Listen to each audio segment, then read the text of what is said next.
Would some honourable member care to move that the House take note of miscellaneous business? Mr Speaker, I so move. Kevin Hay. Thank you very much, Mr Speaker. Yesterday in question time, the Health Minister, Jonathan Coleman, appeared to invite me to work with him to tackle the obesity epidemic that we face. And, Mr Speaker, I certainly appreciate the invitation. Perhaps it could be argued that it was a little late, coming as it did after the Minister's announcement of his strategy. But, Mr Speaker, if he had asked earlier, the kind of thing I would have said to him is, we actually need to face up to this problem with dramatic and bold action. The fact is, Mr Speaker, that obesity is taking over tobacco as the #1 cause of preventable illness and death. We have a total health budget, Mr Speaker, of around $15 billion per year. We right now have a situation where 1 in 4 adult New Zealanders either has type 2 diabetes or has pre-diabetes, is at risk of getting type 2 diabetes.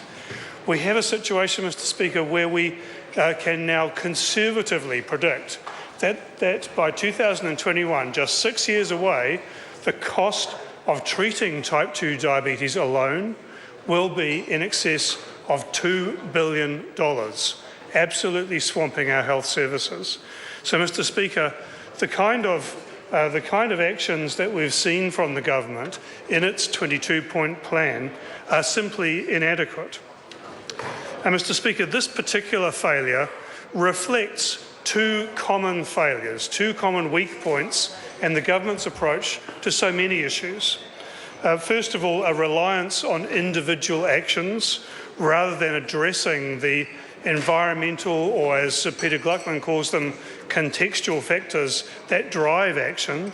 And secondly, an almost pathological reluctance to in any way tackle the actions of industry, particularly through regulation. So, Mr Speaker, let me deal with those two things. So first of all, this idea about individual actions.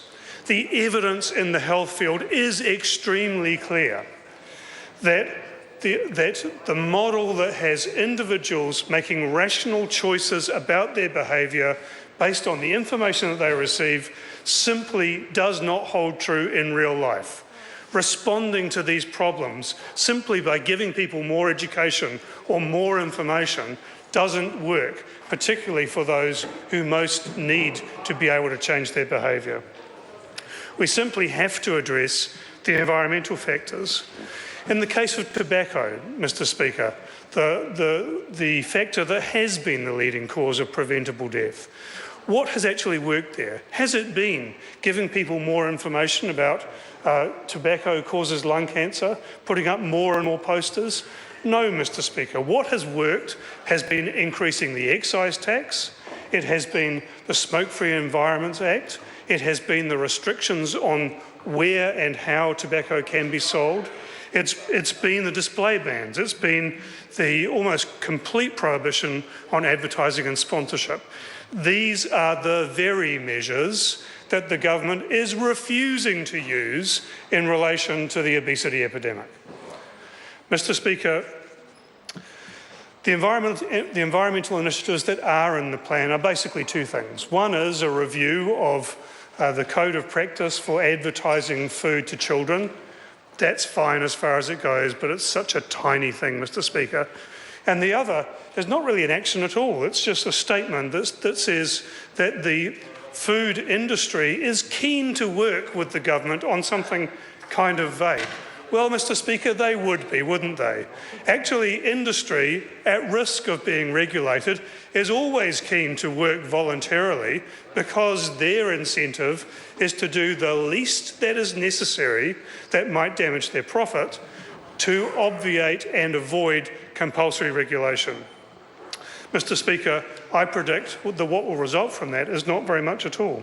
Why I asked yesterday whether the tobacco industry would now be involved in setting the government's tobacco control plan.